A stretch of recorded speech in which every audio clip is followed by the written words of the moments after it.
My name is Clara Whitfield, and I am 36 years old.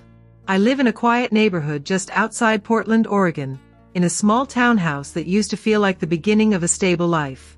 From the outside, it probably still looks that way. The lawn is trimmed, the windows are clean, and every evening a soft yellow light glows from the kitchen. If you passed by the house at night, you might think a peaceful family lived inside. But homes can lie. I work as an accounting assistant for a medical supply company, a job that requires patience more than brilliance. My days are spent staring at spreadsheets, reconciling numbers that never quite align on the first try. It isn't glamorous work, but it is steady, predictable. I once believed that predictability was the same as happiness. My husband, Adrian Foster, is also 36. Unlike me, Adrian thrives in rooms full of people. He works as a sales director for a real estate firm, and everywhere he goes he carries the kind of polished confidence that attracts attention. Perfectly ironed shirts. Expensive watches. The faint scent of cologne that lingers in the hallway long after he has left. When people meet us together, they always smile at me as if I'm lucky. "Clara, you've got a good one," they say. I used to believe them. Today was supposed to be special. June 12th. Our 8th wedding anniversary, and Adrian's birthday. For weeks I had been planning something simple but meaningful. Adrian never liked grand gestures, or at least that's what I had always told myself. So instead of throwing a party, I decided to prepare a quiet dinner at home.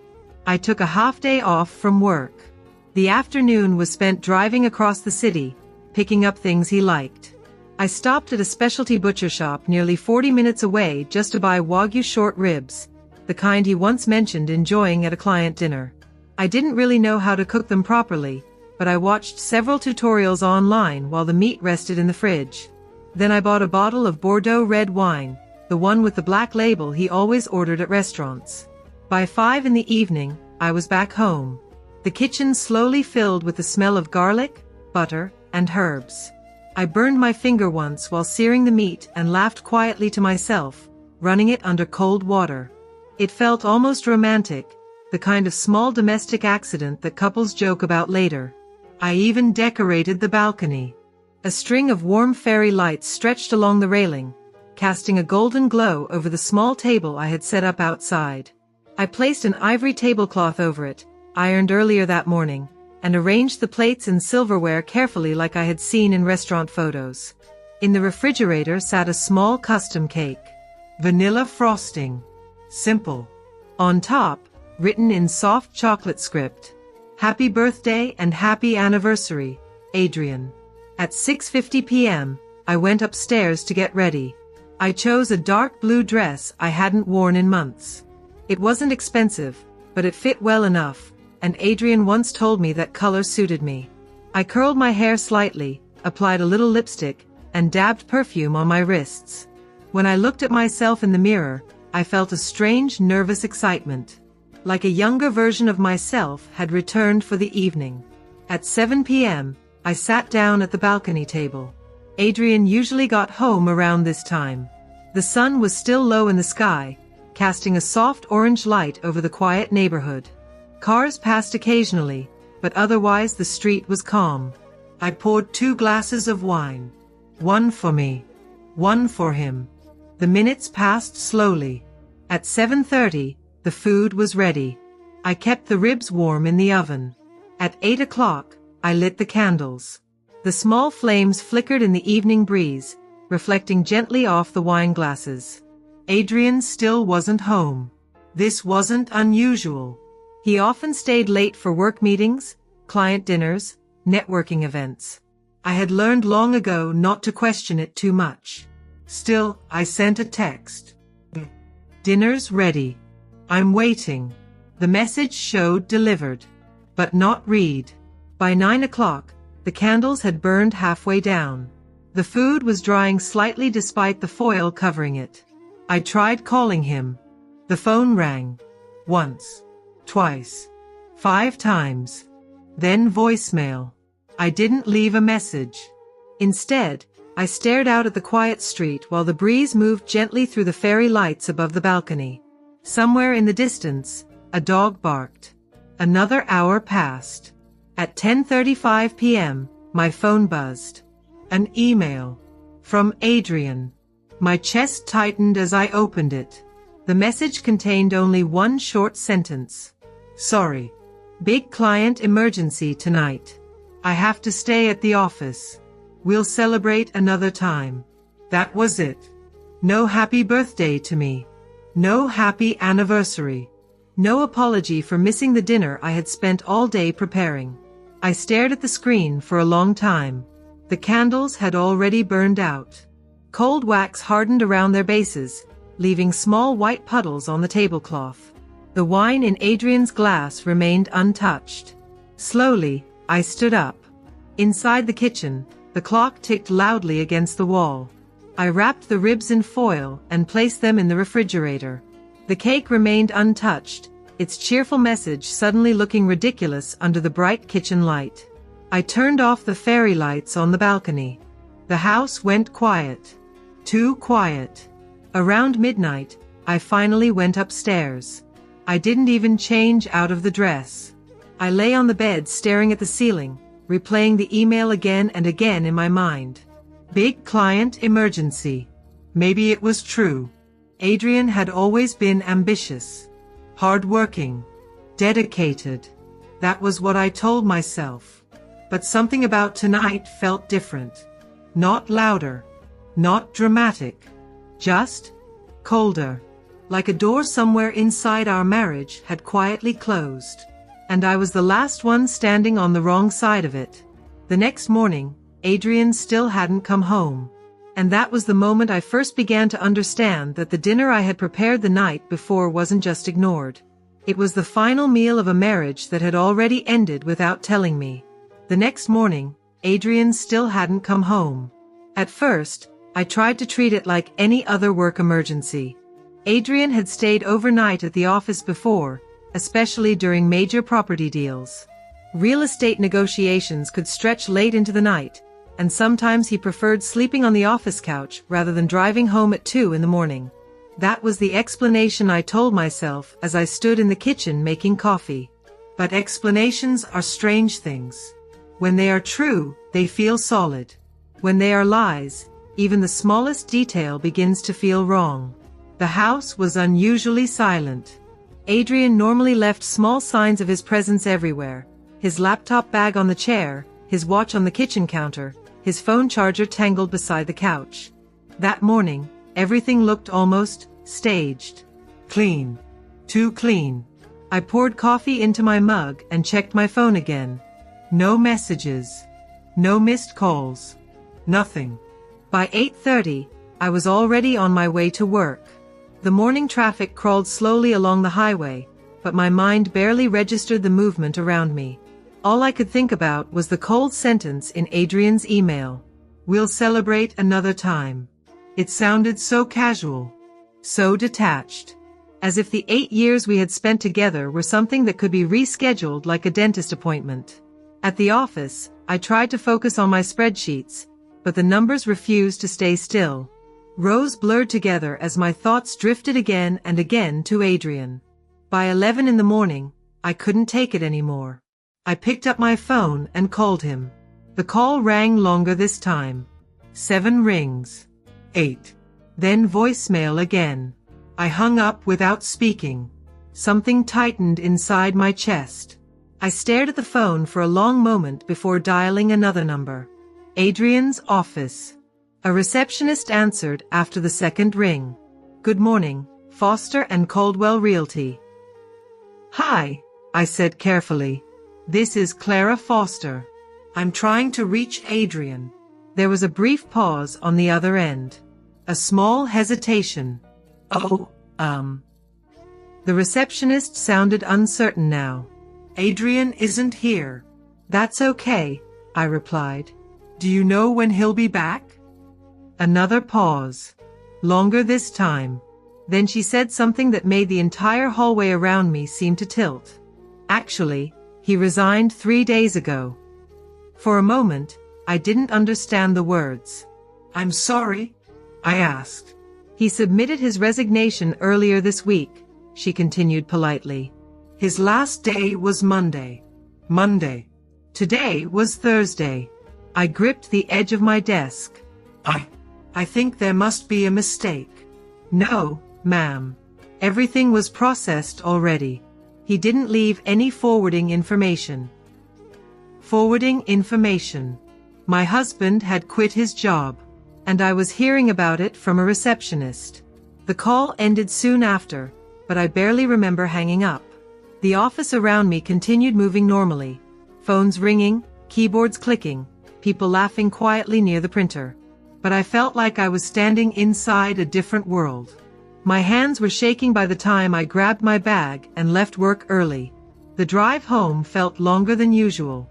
Every red light seemed to last forever. Every passing car felt like an obstacle between me and the truth waiting inside our house. When I finally parked outside the townhouse, my heart was pounding so hard it hurt. I climbed the stairs to the 3rd floor, unlocked the door, and stepped inside. The first thing I noticed was the shoe rack. Adrian's favorite brown leather shoes were gone. Not moved. Gone. A strange coldness spread through my stomach. Adrian. I called. No answer. The house remained silent. I walked toward the bedroom slowly, my footsteps echoing faintly against the wooden floor.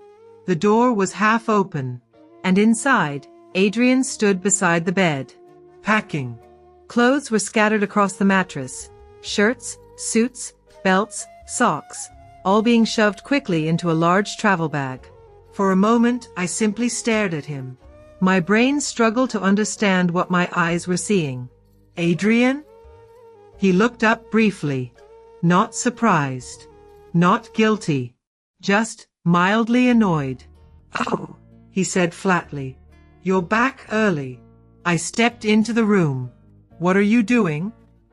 He didn't answer immediately. Instead, he folded a navy suit jacket and placed it carefully into the suitcase. Where are you going? I asked. New Mexico. The words dropped casually from his mouth. Excuse me. I accepted a new job, he said, still packing. Santa Fe. I start next week. My mind raced to keep up. You, what? I quit my old job. I know that now, I said, my voice shaking. But why didn't you tell me? He zipped the suitcase halfway and reached into his bag. Then he pulled out a thin folder. Without looking at me, he placed it on the bedside table. Because I didn't need to. I opened the folder. The first page was a legal document. Divorce petition. My fingers went numb. Adrian. My voice sounded distant, even to myself. What is this? He finally looked directly at me. His expression was calm. Cold. You're not the wife I need anymore. The words hit harder than a slap. What are you talking about? You work too much, he replied bluntly. The house is messy half the time. You barely cook during the week. I stared at him in disbelief. Are you serious? You've stopped putting effort into this marriage. A bitter laugh escaped my throat before I could stop it. Effort. I pointed toward the kitchen. I spent the entire day yesterday preparing dinner for our anniversary. You're being dramatic, he said. I waited 3 hours. That's your choice. His indifference was suffocating. I felt something inside my chest tearing open. I work full-time, I said slowly. I pay half the rent. I cook, clean, and manage everything here. Those are excuses. His voice sharpened slightly. A real wife doesn't need reminders. For a moment, I couldn't breathe. 8 years. 8 years of compromise, patience, and quiet sacrifice. And this was how he chose to summarize them. He finished packing and stood up. I've already rented an apartment in Santa Fe, he said. Don't make this harder than it needs to be. He walked toward the door. Instinctively, I stepped in front of him. That's it, I whispered. No explanation? No apology? He looked at me like I was a stranger. I don't owe you anything. Then he pushed past me. The front door closed behind him with a quiet click. But to me, it sounded like a judge's gavel striking wood. Final. I sank slowly onto the bedroom floor, the divorce papers still clutched in my hands. The house was silent again. Except this time, it wasn't empty. It was full of something far worse. The realization that my husband hadn't just left me. He had already been gone for a long time. And I was only now discovering it. For 3 days, the divorce papers sat on the dining table. I didn't touch them. I didn't hide them either. They remained exactly where Adrian had placed them, like a quiet accusation in the center of the house. Every time I walked past the table, my eyes automatically fell on the thin stack of documents. My name printed neatly beside his. 8 years of marriage reduced to typed paragraphs and empty signature lines. The first night after he left, I barely slept. I lay in bed staring at the ceiling, replaying our final conversation again and again in my mind. Adrian's voice echoed in fragments. "You're not the wife I need anymore. You work too much. I don't owe you anything." Each sentence felt unreal, like something spoken in a dream that hadn't fully faded yet. The second night was worse. The silence of the house pressed against me from every direction. Without Adrian moving around, the place felt larger than it actually was. I could hear every small sound, the refrigerator humming in the kitchen, the distant rumble of traffic outside, the wind brushing softly against the balcony door. For the first time since moving into that townhouse, I realized how lonely it had always been. The third day, something strange happened. The pain didn't disappear, but it stopped feeling chaotic. Instead of sharp panic, there was a heavy stillness inside me. Like standing in the middle of a storm that had already passed, looking at the wreckage around you and slowly accepting that nothing could be undone. That evening, my phone buzzed with a notification. A reminder from a group chat I hadn't checked in weeks. High school reunion, tonight, 7:30 p.m. Moonlight Brewery, downtown Portland. I stared at the message. I had completely forgotten about it. Months ago, when my life still felt stable, I had signed up for the event with mild excitement. Adrian had even joked about attending with me. "Let's go show them how successful we are," he had said. The memory made my chest tighten. Now there was no we, just me. For several minutes, I considered ignoring the reminder and staying home. The idea of walking into a room full of old classmates alone felt exhausting. They would ask questions. "How's married life? Where's your husband?" I wasn't sure I had the strength to explain anything. But then I caught my reflection in the hallway mirror. My hair was messy from 3 days of restless sleep. My face looked pale, but there was still something steady in my eyes. I realized something then. If I stayed home, the story of my life would become this empty house and a stack of divorce papers. Adrian had already taken enough from me. I refused to let him take the rest. So I got dressed. I chose a simple black dress, nothing fancy, just something comfortable and clean. I brushed my hair, applied a little lipstick, and pulled on a pair of heels that had been sitting unused in the closet for months. I wasn't trying to impress anyone. I just needed to remind myself that I still existed outside of that marriage. The drive to downtown Portland took about 20 minutes. The city lights glowed softly against the dark sky as I parked near the brewery and walked toward the entrance. From inside, I could already hear laughter, music, the clinking of glasses. For a moment, I hesitated at the door. My heart beat faster. Then I pushed it open.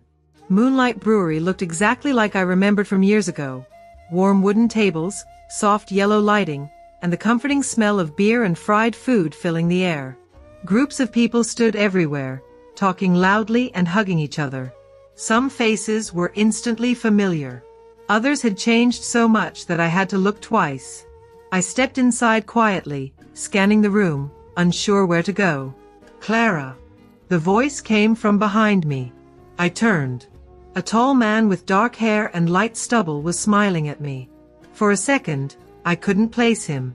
Then recognition slowly clicked. "Julian." He laughed. "I was wondering if you'd recognize me." Julian Mercer had been in several of my classes back in school.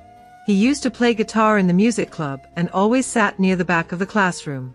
Back then he was skinny, awkward, and shy. Now he looked different. Older, obviously, but calmer too. There was a quiet confidence in the way he stood. "It's been a long time," I said. "Almost 20 years," he replied. He handed me a glass of beer from the table nearby. "You showed up late, just like always." I smiled faintly. "Some things don't change." We sat at a small table in the corner of the room where the noise was a little softer. Julian told me he had moved back to Portland a few years earlier. He worked as a graphic designer now and was raising his 6-year-old son after a divorce 3 years ago. He spoke about it casually, without bitterness. Just facts. At one point he asked gently, "So, are you here with someone?" The question hung between us. For a moment I considered giving the easy answer. But something inside me was too tired to pretend anymore. "We're getting divorced," I said simply. Julian nodded slowly. He didn't ask for details. He didn't say "I'm sorry." Instead, he just took a sip of his drink and changed the subject. And strangely, that kindness almost made me cry. For the next hour we talked about old teachers, ridiculous school memories, and how strange it felt to be adults now. The conversation was easy, natural. No tension. No walking on emotional landmines. When the reunion began to wind down, I stepped outside into the cool night air. The city was quiet compared to the noisy brewery behind me. As I walked toward my car, an old song played faintly from a nearby bar. "It's not right, but it's okay." The lyrics drifted through the night like a memory. And suddenly, all the small moments from my marriage returned. The cold dinners Adrian never touched. The unread messages. The conversations that slowly stopped happening. 4 years, I had convinced myself those things were normal. That marriage meant patience. Understanding. Trying harder. But standing there under the streetlights, something finally became clear. I hadn't been living as Adrian's partner. I had been living like a shadow in his life. Always adjusting. Always explaining away his distance. Always trying to be enough. I unlocked my car and sat quietly behind the steering wheel. For the first time in days, the tightness in my chest loosened slightly. Adrian had left. That part hurt. But something else was beginning to form underneath the pain. A realization that felt both terrifying and strangely freeing. My life had not ended when he walked out the door. It had only just become mine again. The morning after the reunion, I woke up earlier than usual. For a few seconds, I forgot everything. The sunlight filtering through the curtains looked peaceful, almost gentle. The house was quiet, the same way it had been every morning for the past 8 years. Then reality returned. Adrian was gone. The divorce papers were still on the dining table. And my life, the one I had carefully built around the idea of marriage, now felt like a structure that had collapsed overnight. I walked downstairs slowly and made coffee. The smell filled the kitchen, comforting and familiar. For the first time since Adrian left, I sat at the table without staring at the divorce documents. Instead, I studied them carefully. The legal language was cold and precise. Irreconcilable differences. Division of property. Termination of marital obligations. 8 years of shared life reduced to legal paragraphs. I picked up a pen. For a moment, my hand hovered over the signature line. Then my phone rang. Adrian. The name glowing on the screen made my stomach tighten. I stared at it for a few seconds before answering. "What?" I said quietly. There was no greeting on the other end. "I've informed the leasing office we're terminating the apartment contract at the end of the month," Adrian said flatly. His voice sounded exactly the same as it had 3 days earlier. Cold. Detached. Like he was discussing a business transaction instead of a marriage. "You should start packing." I leaned back slightly in the chair. "You decided that without asking me?" "You're an adult," he replied bluntly. "Figure it out." For a moment, I almost laughed. 8 years. 8 years together, and that was the level of care he believed I deserved. I looked down at the divorce papers again. "You know what?" I said calmly. "I'll sign." Adrian fell silent. "And Adrian," I continued, my voice steady, "don't call me again unless it's about the paperwork." He didn't respond. Neither of us said goodbye. I ended the call and slowly placed the phone on the table. The house felt strangely peaceful after that, as if some invisible tension had finally dissolved. I picked up the pen again. This time, I didn't hesitate. My signature flowed smoothly across the page. No shaking hands. No tears. Just clarity. The marriage that had been quietly dying for years was finally finished. A week passed. Life began moving in small, practical ways. I spoke with a lawyer. I started sorting through things in the house. Boxes slowly appeared in the hallway as I prepared to move somewhere smaller. Then one evening, at 10:07 p.m., my phone buzzed with a new email notification. The sender made my chest tighten. Adrian Foster. The subject line contained a single word. Proof. I opened it slowly. Attached was a photo. At first, I didn't understand what I was looking at. Then my eyes focused on the document. A marriage certificate. The names were printed clearly. Groom, Adrian Foster. Bride, Victoria Hale.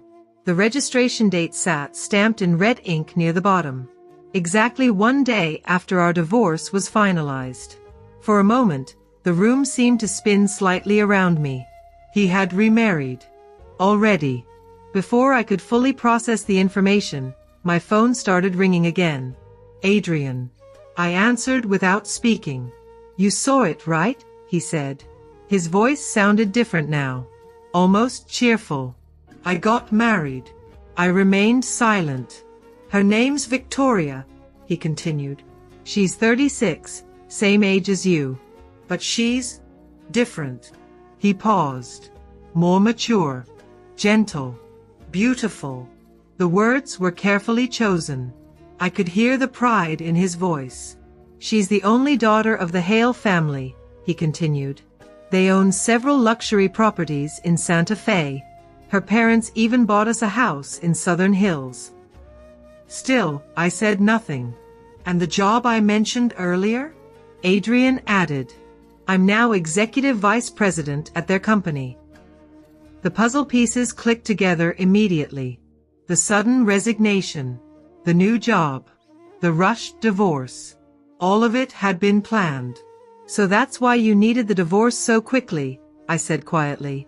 "Not entirely," he replied. "I just couldn't stay married to someone who put work before her responsibilities as a wife." For a moment, I closed my eyes. 8 years of effort reduced to that sentence. "And your new wife?" I asked slowly. "Does she work?" "No," Adrian replied proudly. "She chose to stay home, take care of the house."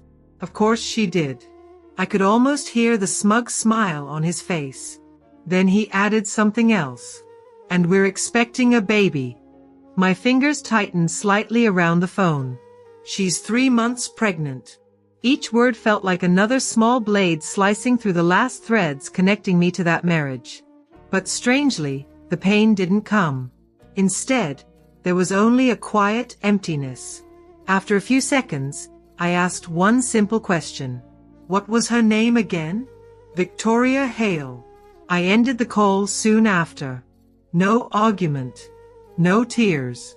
No dramatic confrontation. Just silence.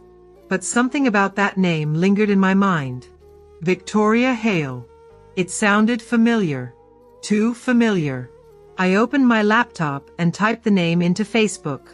Her profile appeared instantly. The profile photo showed a stunning woman with long blonde hair and sharp blue eyes. Her smile looked perfect, almost too perfect. Her skin flawless. Her posture elegant. She looked like someone who had never struggled a day in her life. I scrolled through the photos slowly. Vacation pictures. luxury events, family gatherings. Then I reached an older photo, the 10th one in the gallery, and suddenly my entire body froze.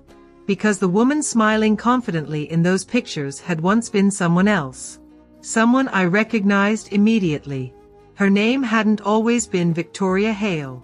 Years ago, in high school, she had been Emily Carter, a quiet girl with crooked teeth, nervous eyes, and a face the other students used to mock. I leaned back slowly in my chair. My heartbeat quickened. The woman Adrian believed was his perfect dream wife, was someone who had spent years carefully rebuilding an entirely new identity. And the moment I saw her face, I knew everything. That night, I didn't sleep. The image of Victoria Hale's face kept replaying in my mind. Not the polished version Adrian had married, the one with perfect makeup, sculpted features, and a carefully practiced smile. No. I kept seeing the girl I remembered. Emily Carter. A skinny teenager sitting quietly in the back row of our classroom. A girl who rarely spoke. A girl who walked through school hallways with her eyes lowered, as if she were trying to make herself invisible. Back then, her face had been completely different. Her nose slightly crooked. Her teeth uneven.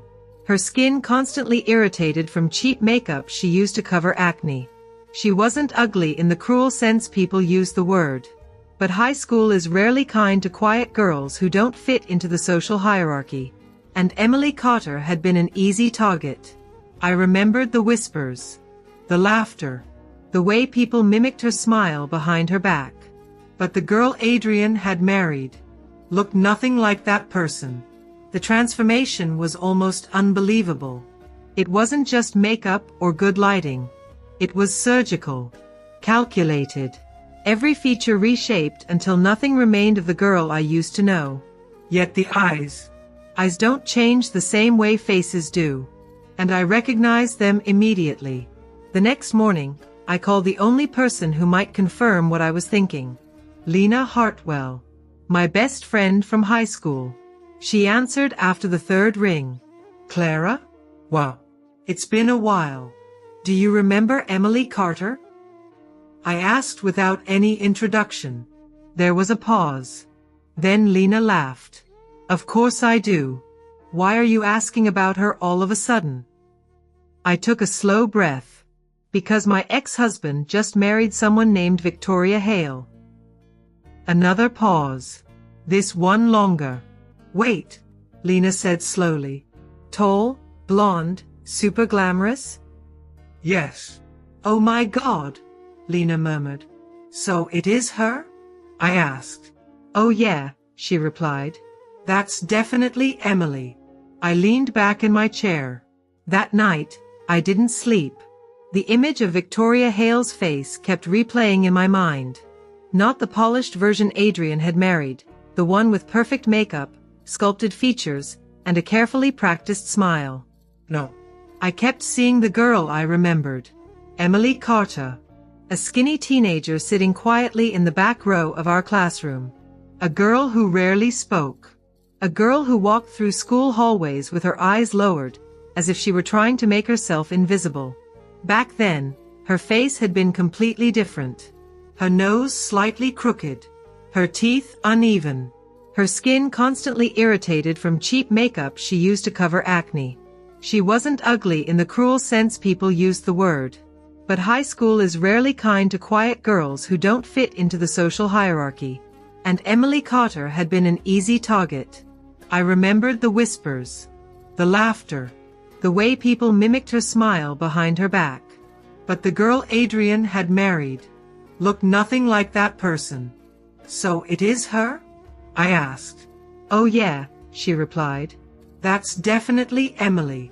I leaned back in my chair. I knew it. Lena sounded almost amused. She changed everything after leaving school.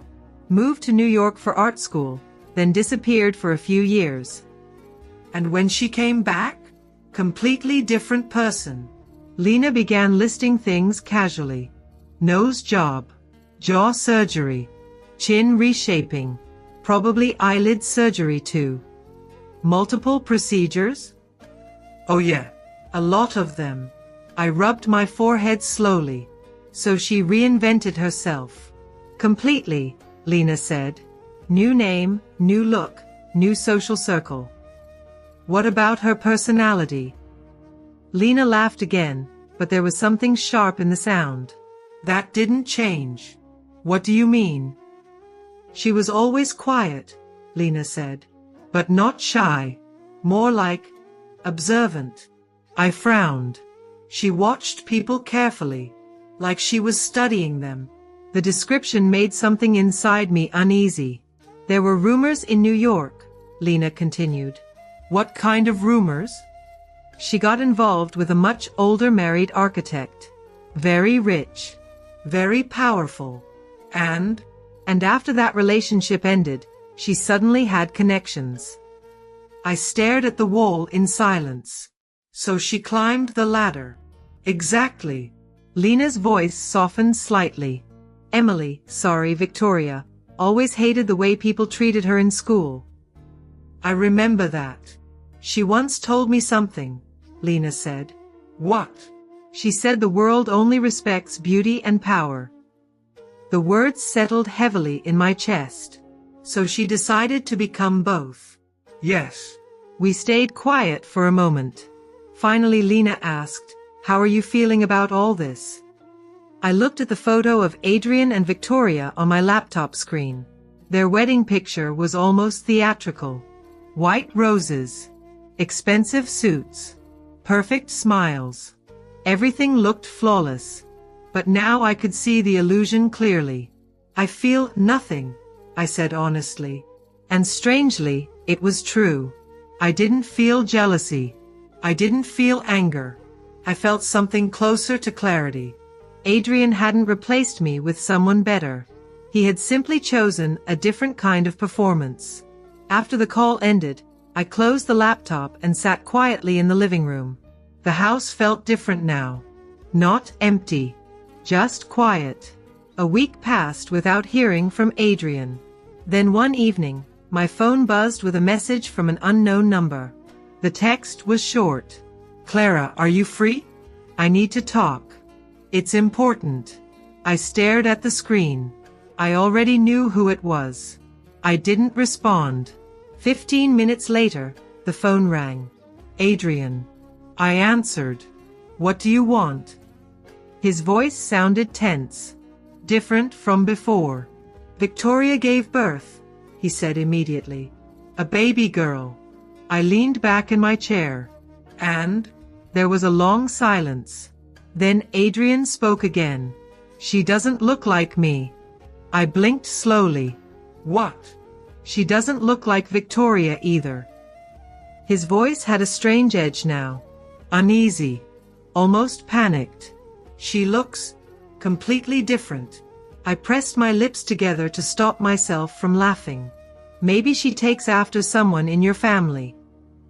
I thought that too, Adrian said quickly. But Clara, his voice dropped. I did a DNA test. And the baby is mine. Another silence stretched between us. But she still doesn't look like either of us, he continued. And you laughed when I told you about Victoria. I didn't answer. You knew something, Adrian said slowly. Didn't you? I leaned back in my chair and stared at the ceiling. My voice was calm when I finally spoke. Do you remember your high school graduation album? There was silence on the other end of the phone. Then Adrian exhaled slowly. What does that have to do with anything? I found it when I was packing your desk. You were going through my stuff? No, I replied. I was cleaning, like you always expected me to. He didn't respond. You looked very different back then, I continued. Curly hair, crooked teeth, acne everywhere. His breathing became slower. I wondered why you never introduced me to any of your college friends, I said. Why we had such a small wedding. Why there were no photos from your teenage years in our home. The silence grew heavier. I changed because I was insecure, Adrian muttered. No, I replied quietly. You changed because you wanted to erase who you used to be. Another long pause. Then Adrian asked softly, "You think the baby looks like the old version of me?" I sighed. "No one knows yet," I said. "But genetics don't disappear just because you change your face." The line remained silent. Then Adrian spoke again, his voice almost breaking. "There's something else." "What?" "Victoria won't hold the baby." I sat up slowly. "What?" "She refuses to pick her up," he whispered. "Every time she sees the baby's face, she turns away." A cold feeling spread through my chest. "Yesterday her mother had to hold the baby," Adrian continued. "Victoria just cried and said she was tired." I closed my eyes. Suddenly the situation felt far less satisfying than Adrian probably expected. Not for him, but for the child. An innocent life born into two people who had spent years trying to erase their own pasts. "Adrian," I said quietly. "Yes." "You once told me I failed as a wife because I wasn't willing to sacrifice." He didn't respond. "But the one failing as a parent right now." I paused. "Is you." Silence. "You don't need advice from me," I said. "But that baby didn't do anything wrong." I ended the call before he could answer. Then I blocked his number. For the first time since the divorce, I felt something close to peace. Not because Adrian's life was falling apart, but because I finally understood something important. The life he had chosen was never the dream he believed it would be. I paused. "Is you." Silence. "You don't need advice from me," I said. "But that baby didn't do anything wrong." I ended the call before he could answer. Then I blocked his number. For the first time since the divorce, I felt something close to peace. Not because Adrian's life was falling apart, but because I finally understood something important. The life he had chosen was never the dream he believed it would be. Nearly a year passed after that last phone call with Adrian. In the beginning, I expected the memories to linger like shadows in every corner of my life. I thought his voice would continue echoing in my mind, that the betrayal would remain sharp enough to reopen itself whenever I least expected it. But time does something strange to pain. It doesn't erase it. It simply places it farther away from the center of your life. Little by little, Adrian stopped being a daily thought. Not because I tried to forget him, but because my life slowly filled the empty space he had left behind. 3 months after our divorce, I moved out of the townhouse. The place had never truly felt like home once he was gone. Every room still carried quiet reminders of a marriage that had ended long before I realized it. Instead of trying to reclaim the space, I decided to start somewhere new. I rented a small apartment in Boulder, Colorado. It wasn't luxurious. In fact, it was half the size of the townhouse Adrian and I had shared. But the moment I walked inside for the first time, something about it felt right. The balcony overlooked a row of green hills that turned golden every evening when the sun began to set. In the mornings, the air smelled fresh and cool, and I could hear birds instead of distant traffic. For the first time in years, waking up didn't feel like preparing for another exhausting performance. My routine changed too. I kept my job with a hospital supply company, but I negotiated shorter hours. For years I had convinced myself that working harder would somehow save my marriage. Now that the marriage was gone, I realized I didn't need to prove anything to anyone anymore. My mornings became slower. I would wake early, make coffee, and stand on the balcony watching the sunlight roll across the hills. Sometimes I watered the small pots of herbs I had started growing: basil, mint, rosemary. Simple things. But they made the days feel real again. On weekends, I enrolled in a painting class at a local community art studio. It had been years since I had done anything creative. The first few times I held a brush again, my hands felt awkward and uncertain. But the instructor was patient. And the quiet concentration of painting felt strangely healing. There was no pressure. No expectations. Just color spreading slowly across the canvas. During those months, I also began reconnecting with people I had quietly drifted away from during my marriage. One of them was Julian. After the reunion, we stayed in touch occasionally. At first it was simple messages, checking in, sharing small updates about work or daily life. Eventually those messages turned into coffee meetings. Then long walks through the park. Julian never rushed anything between us. He never tried to fill the empty space Adrian had left behind. Instead, he treated me like someone rebuilding a life, not someone who needed rescuing. Sometimes we would sit on a bench overlooking the river while his son played nearby. Watching the boy run around with endless energy reminded me how simple happiness could be when it wasn't buried under expectations. Julian once told me something during one of those afternoons. "Peace," he said quietly, "is underrated." I laughed at the time. But the more months passed, the more I understood exactly what he meant. Peace was waking up without fear. Peace was eating dinner without waiting for someone who might never come home. Peace was living a life where silence felt comfortable instead of lonely. Eventually, Adrian faded almost completely from my daily thoughts. I stopped checking his social media. Stopped wondering what his life looked like now. Stopped caring. But life has a strange way of reminding you about people who once occupied important chapters of your story. One afternoon in early autumn, I ran into Lena at a small used bookstore near my apartment. We hadn't seen each other in person since our phone call months earlier. "Clara," she said, pulling me into a quick hug. We chatted casually for a few minutes about work, the weather, and the books stacked on the nearby shelves. Then Lena lowered her voice slightly. "You haven't heard anything about Adrian lately, have you?" I shook my head. "No." "Well," Lena hesitated. "Victoria is apparently looking for a divorce attorney." I raised an eyebrow. "Already?" "Word is Adrian cheated again," she said. The sentence didn't shock me. If anything, it felt almost predictable. "With who?" I asked. "A new employee at the company," Lena replied. "Someone much younger." I exhaled slowly. "Does Victoria know?" "Oh yeah," Lena said. "She found out about 3 months ago." "Then why hasn't she filed yet?" "For the child." The word made something tighten inside my chest. "How old is their daughter now?" I asked. "Almost 3. Lena pulled out her phone and showed me a screenshot from a local parents group chat.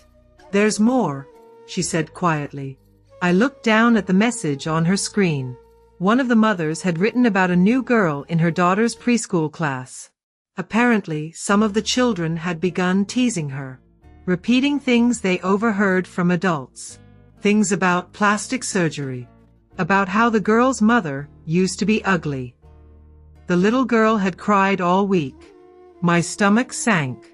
Even though Adrian and Victoria meant nothing to me anymore, the thought of a child being bullied for something completely outside her control felt unbearable. "Poor kid," I murmured. Lena nodded. "Apparently Victoria regrets having her." I looked up sharply. "What?" "She thought the baby would inherit her new face," Lena said bluntly. "But it's obvious the girl carries the original genetics." I didn't respond. There wasn't anything meaningful left to say. Adrian and Victoria had built their lives around appearances. Beauty. Status. Control. But the one thing they couldn't redesign or manipulate was truth. And truth has a strange way of revealing itself through the most unexpected places. Like the face of a child. Later that evening, I walked home through the park near my apartment. The autumn sun filtered softly through the trees, turning the grass golden. I stopped at a small bakery and bought a croissant before continuing down the quiet path toward my building. My life now was calm. Not dramatic. Not extraordinary. But it was mine. And sometimes, when I thought about the past, I felt something I never expected to feel after everything that happened. Gratitude. Because the day Adrian walked out of that house was the same day my real life finally began. Autumn slowly turned into winter. The hills outside my apartment window changed colors week by week, gold fading into pale brown, then into the quiet gray of colder days. Snow came early that year in Boulder. The first morning I saw it, the ground looked like someone had gently covered the world with a clean white sheet. I stood on the balcony with a cup of coffee, watching the snow fall softly across the empty street. For a long time, I didn't move. There was something calming about winter. Everything slows down. The noise of the world softens. And sometimes, in that quiet, you finally hear your own thoughts clearly. A year earlier, my life had looked completely different. I had been standing in another kitchen, in another house, staring at divorce papers with hands that didn't yet understand what they were signing away. 8 years of marriage. Gone. At the time, it felt like the ground beneath my life had disappeared. But looking back now, I realized something important. The ground had never really been there. I had spent years building my life on the hope that Adrian would eventually love me the way I loved him. Hope is a powerful thing, but it can also blind you. 4 years, I convinced myself that patience would fix everything. That if I worked harder, cared more, sacrificed more, eventually Adrian would see me. Eventually he would appreciate the life we built. But love that requires constant proof isn't love.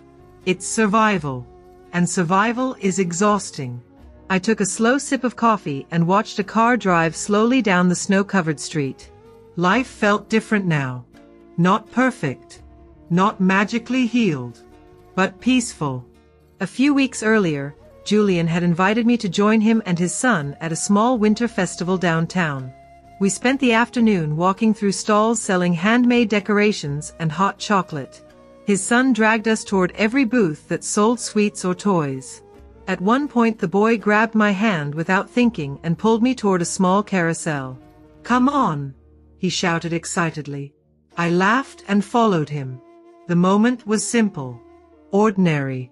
But later that night, when I returned home, I realized something that surprised me. I hadn't thought about Adrian once that entire day. Not once. The realization felt almost strange. For so long, he had occupied every corner of my mind. Anger, sadness, confusion, regret. But now, he was simply part of my past. Not the center of my life. Not the author of my future. Just a chapter. Sometimes I still heard small updates about him through mutual acquaintances. Apparently, the situation between Adrian and Victoria had continued to deteriorate. Their marriage had become tense, full of arguments and quiet resentment. Adrian's affair had shattered the illusion of perfection that their relationship had been built on. Victoria, who had once carefully constructed her new identity through beauty and status, now faced the reality that neither of those things could guarantee loyalty. Their daughter, now almost 3 years old, had become the silent center of their conflict. A child born into two people who had spent years trying to erase the truth about themselves. Whenever I heard those updates, I didn't feel satisfaction. I didn't feel anger either. What I felt instead was a quiet sadness. Not for Adrian. Not for Victoria. But for that little girl. Children never ask to be born into complicated lives. They simply inherit them. One afternoon in early December, Julian stopped by my apartment with a small Christmas tree. "It's not much," he said, setting it carefully near the window. "But every home deserves one." We spent the evening decorating it with simple ornaments and soft white lights. Julian's son insisted on placing the star at the top, even though it took several attempts before it stayed upright. Later, after they left, I sat alone on the couch and watched the lights glow softly against the dark window. For the first time in years, the holiday season didn't feel heavy. It felt peaceful. I thought about the woman I used to be. The one who waited at the dinner table for hours, hoping her husband would come home. The one who blamed herself for his distance. The one who believed that being needed was the same as being loved. That version of me wasn't weak. She was simply trying to protect a marriage she believed in. But now I understood something she hadn't yet learned. Love isn't proven through sacrifice alone. And loyalty cannot exist in only one direction. If someone truly values you, they don't make you fight for basic respect. They offer it freely. I stood up and walked to the window, watching snow slowly fall again outside. Somewhere in another city, Adrian was living the life he had once believed would make him happy. The beautiful wife. The prestigious job. The expensive house. Everything he thought would prove he had chosen the better future. But appearances can fool the world. They can even fool the people living inside them. What they cannot fool is time. Time has a way of revealing the truth behind every carefully constructed illusion. As for me, I no longer needed revenge.